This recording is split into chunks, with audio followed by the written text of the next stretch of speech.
안녕하세요. 책 읽어주는 그녀, 라라입니다. 제가 오늘 소개해드릴 책은 삶에 시가 없다면 너무 외롭지 않을까요?입니다. 이 책은 2024년 10월에 출간되어 현재 에세이 부문 신간이자 베스트셀러인 책이에요. 출판사는 포레스트북스, 저자는 장서준님입니다. 이 책은 흔들리는 인생을 감싸줄 77번의 명시 수업을 담고 있는 책이에요. 이것은 시를 교재로 삼은 인생 수업이자 당신이 이제껏 겪지 못한 놀라움 드릴 것이다. 대추 하나 장석주 시인이 사랑하고 추앙한 시의 문장들을 담고 있습니다. 우리 앞에는 1000개의 벼랑이 있고 1000개의 벼랑을 넘으려면 1000개의 희망이 필요할 테다. 하지만 시는 현실에서 아무 쓸모도 없다. 시는 그토록 무용하지만 우리를 계속 살아가게 만드는 힘이 있다. 본문 중에서 이 책은 물질적 풍요를 약속하는 것도 아니며 세상을 바꾸지도 못하지만 절망 속에서도 희망을 속삭여주고 망가지고 부서진 채로도 살아갈 수 있음, 나지막히 읊조리는 유일한 언어, 시에 관한 이야기를 전해주고 있습니다. 출간한 책이 100권을 넘고 50년 가까이 시를 읽고 써온 시인들의 시인이자 문학평론가인 저자는 이번에는 흔들리는 어른들에게 꼭 필요한 77편의 명시를 선보이고 있습니다. 나태주, 백석, 칼릴 지브란, 메리 올리버 등 전세대가 추앙하는 작품을 정성껏 갈아뽑고 저자의 사색과 통찰이 더해진 글을 더해 독자의 이해를 돕도록 도와주고 있습니다. 저는 이 책을 보면서 각박하고 어려운 현실에서 깊은 울림과 위로를 받을 수 있었어요. 난해하고 낯설게 느껴졌던 시에 대해서 편안하게 산책하듯 마주할 수 있게 해주는 인생 책이에요. 그럼 저와 함께 백석부터 칼린 지브란까지 인생 명시 77편을 만나시러 책 속으로 들어가 보실게요.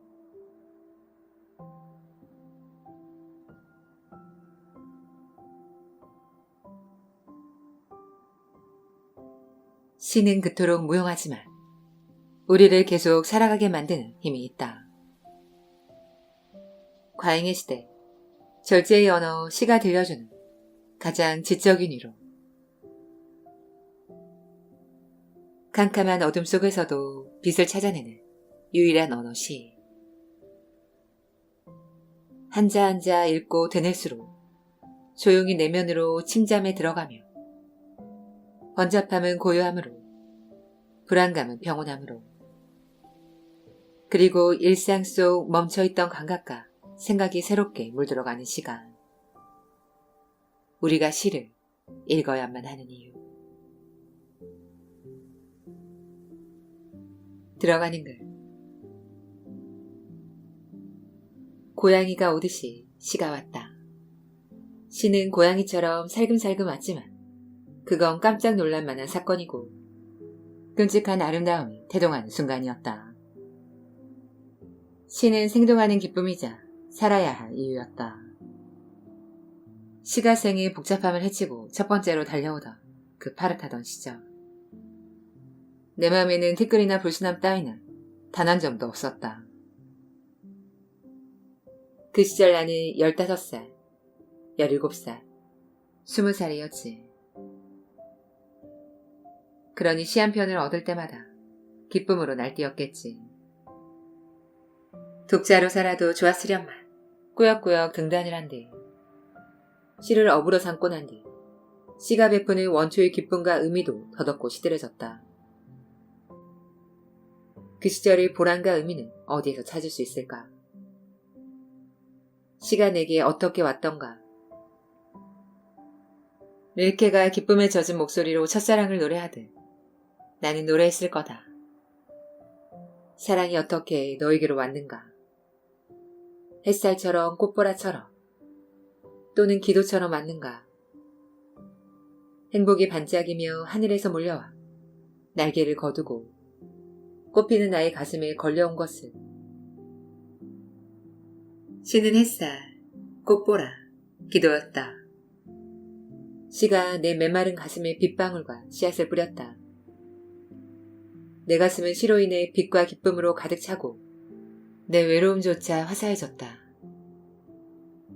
오, 어머니가 말리셔도 소용없어요. 시가 세상 사는데 아무 쓸모가 없다고 이르실 필요도 없어요. 어머니가 말려도 나는 꿋꿋하게 시를 쓸 테니까. 시가 교훈을 전하거나 목소리가 높을 이유는 없다. 시의 목소리는 속삭임이어야 하고 시의 규모는 작을수록 좋다. 시가 삶과 우주에 대한 비범한 통찰과 언어의 발명이어야 한다고 하진 않겠다. 시는 가난과 비료함을 강처같이 꿰뚫고 우리를 늠름하게 단련하지 않으면 안 된다. 시는 싹트고 뻗고 솟구치고 춤추며 일상과 낡음을 무찔러 미래를 열어 젖혀야 한다. 내가 사랑하고 추앙하던 시들을 한데 모았다.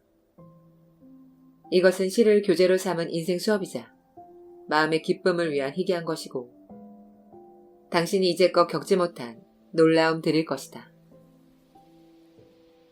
당신께 이 시집을 바친다. 당신이 외로움 위에 가만히 꽃다발을 얹듯이 이제 당신이 이 시집을 기쁜 마음으로 읽을 차례다.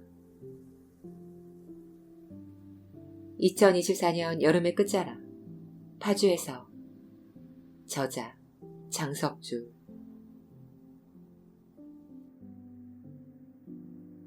일장. 괜찮다는 말보다 더 깊고 진한 위로가 필요할 때. 플립, 서문 중에서. 월트 휘트먼. 인생은 당신이 배우는 대로 형성되는 학교이다. 당신의 현재 생활은 책 속의 한 장에 지나지 않는다. 당신은 지나간 장들을 썼고 뒤의 장들을 써나갈 것이다. 당신이 당신 자신의 저자이다. 사람이 자기 조국을 사랑하는 것은 자연스러운 일이다. 그러나 왜 국경에서 멈추는가? 모든 사람이 볼 수 있도록 당신의 사상을 하늘 위에 불로 새겨놓은 것처럼 그렇게 사고하라. 진실로 그렇게 하라. 온 세상이 단 하나의 귀만으로 당신의 말을 들으려고 하는 듯이 그렇게 하라. 진실로 그렇게 하라. 당신의 모든 행위가 당신의 머리 위로 되돌아오는 것처럼 행동하라. 진실로 그렇게 하라. 땅과 태양과 동물들을 사랑하라. 불을 경멸하라. 원하는 모든 이에게 자선을 베풀어라. 어리석고 제정신이 아닌 일에 맞서라. 당신의 수익과 노동은 다른 사람을 위한 일에 돌려라. 신에 대하여 논쟁하지 말라. 사람들에겐 참고 너그럽게 대하라. 당신이 모르는 것, 알 수 없는 것 또는 사람 수가 많든 적든 그들에게 머리를 숙여라. 지식을 갖추지 못했으나 당신을 감동시키는 사람들, 젊은이들, 가족의 어머니들과 함께 가라. 자유롭게 살면서 당신 생애의 모든 해, 모든 계절, 산과 들에 있는 이 나뭇잎들을 음미하라. 학교, 교회, 책에서 들은 모든 것을 다시 검토하라. 당신의 영혼을 모욕하는 것은 무엇이든지 멀리하라. 왜 휘트먼의 플립을 그토록 좋아했을까? 그때 나는 지금보다 훨씬 젊었었다. 마치 광야를 내닫는 야수처럼 내 영혼은 날뛰었고 가망 없는 꿈은 컸다. 나는 사람들을 너그럽게 대하지 못하고 누구에게도 머리를 숙이지 못했다. 가난의 구덩이 속에 빠진 가족과 어머니를 지긋지긋하게 여겼다. 아, 이 지옥에서 벗어날 수만 있다면. 그러던 차에 사람들에겐 참고 너그럽게 대하라. 당신이 모르는 것, 알 수 없는 것 또는 사람 수가 많든 적든 그들에게 머리를 숙여라. 지식을 갖추지 못했으나 당신을 감동시키는 사람들, 젊은이들, 가족의 어머니들과 함께 가라라는 시를 읽었다. 뒤통수를 한 대 얻어맞은 듯 멍했다. 내 무지몽매함을 깨지는 못했지만 나는 겸손해지기로, 조금 더 고분고분해지기로 마음을 먹었다. 플립은 삶의 풍부한 경험에서 우러나오는 인생의 지혜를 담고 있다. 나는 이 시집을 가장 위대한 시집 중 하나로 꼽는데 주저하지 않는다. 그만큼 다시 읽고 싶어지는 시집이다. 휘트먼의 시적 통찰은 이 장시에서 빛난다. 그는 진실을 옹호하고 악에 용기 있게 맞서라고 한다. 땅과 태양과 동물을 사랑하라. 불을 경멸하라. 이 확고한 지혜는 다 어디에서 왔는가? 자유롭게 살면서 당신 생애의 모든 해, 모든 계절, 산과 들에 있는 이 나뭇잎들을 음미하라. 그렇다. 이것은 자연에서, 사람들 사이의 부대낌 속에서, 그리고 우리 본성의 깊은 데서 나온 지혜의 목소리다.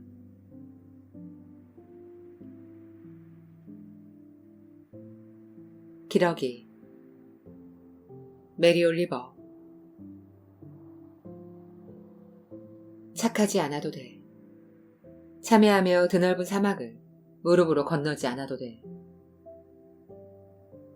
그저 너의 몸이라는 여린 동물이 사랑하는 걸 사랑하게 하면 돼.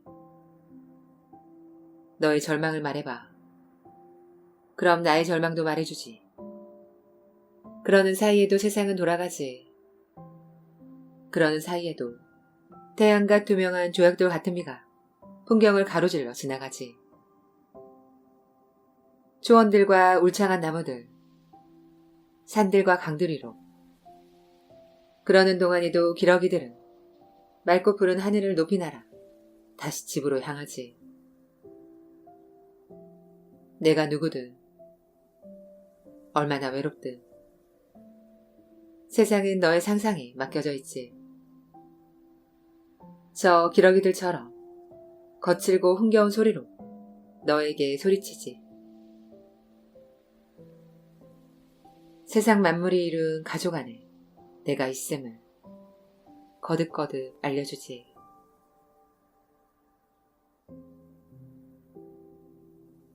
메리 올리버는 미국 시인이다.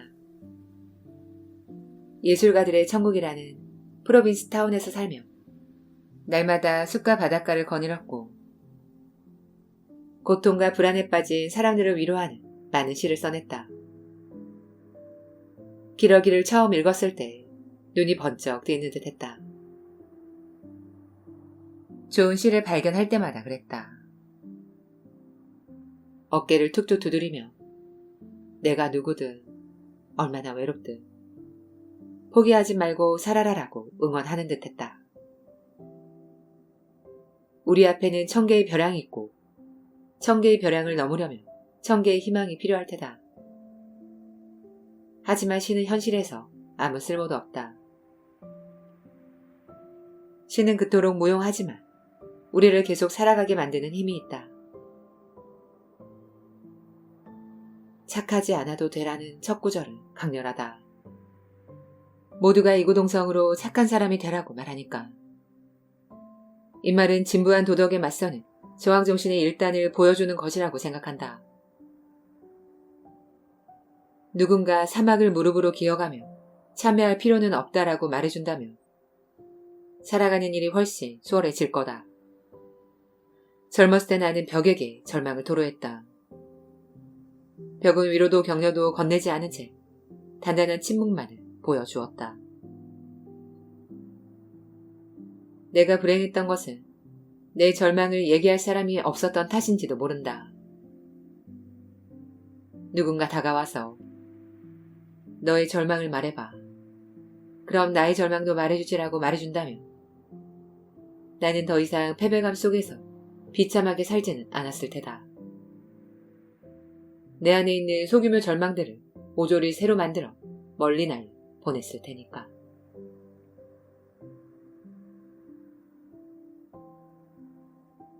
소녀 윤동주.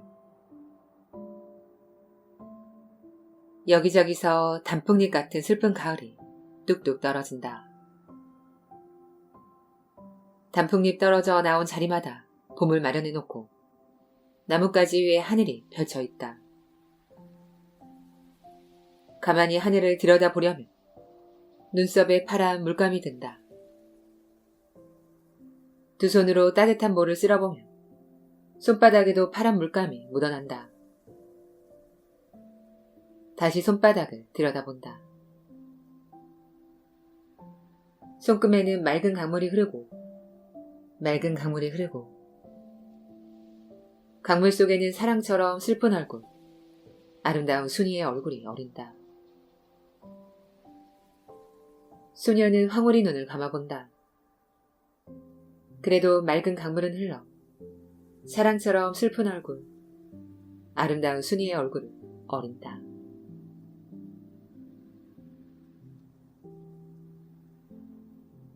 윤동주의 시 중에서 덜 알려진 이 시를 아껴가며 읽었다. 소녀는 어린 새싹, 봄, 파란 물감, 순수 자체다. 물론 소년을 봄, 성년을 가을이라는 계절로 운유한 걸 독창적이라 할 수는 없다. 그것은 밋밋한 상상의 결과일 뿐이다. 시인은 가을 속에 서 있는 소년을 발견하는데 소년은 가을이 그렇듯이 슬픔의 존재다. 하늘을 올려다보며 눈썹에 파란 물감이 든다고 말하는 사람은 색채에 매우 예민한 감각을 가진 사람일 테다. 파란 물감은 색채 감각의 차원에서 보자면 어쩐지 슬픔의 색채일 것만 같다. 시작의 설렘은 많지만 끝의 무상함은 모르는 게 소년 시절이다. 맑고 슬픈 얼굴을 가졌던 소년 시절이 끝나면 소년 안의 어린 짐승은 죽는다. 안타까운 일이다. 내게도 눈썹에 파란 물감이 드는 소년 시절이 있었을까? 가을 하늘에서 아름다운 순이 얼굴이 어리는 것을 본 것도, 불숲에 숨은 새집을 찾고 하얀 새알을 훔치던 악동 시절도 지나간다. 그건 먼 옛날의 일이다. 소년이 끝나면서 우리는 인생의 피로를 맛본다. 피로는 소년의 일이 아니라 인생에서 숱한 실패를 겪은 뒤 만나는 어른을 잃은 탓이다. 피로해진다는 것은 피로 속에 자신을 가만히 쓰러뜨리는 것, 즉 새 속의 악에 꺾인 채로 서서히 생명의 쇠락을 겪는다는 뜻이다.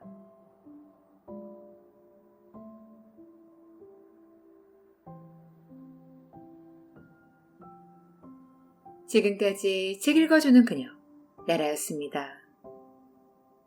오늘도 끝까지 들어주셔서 감사드려요. 우리 구독자님들, 오늘 제가 소개해드린 책이 어떠셨어요? 저는 시는 이해하기 힘들다고 느꼈었는데요. 이 책을 보면서 시가 주는 위로의 문장에 깊은 공감을 느낄 수 있었습니다. 우리 구독자님들께도 그런 시간이 되시길. 저는 항상 여러분을 응원합니다. 아시죠? 사랑합니다.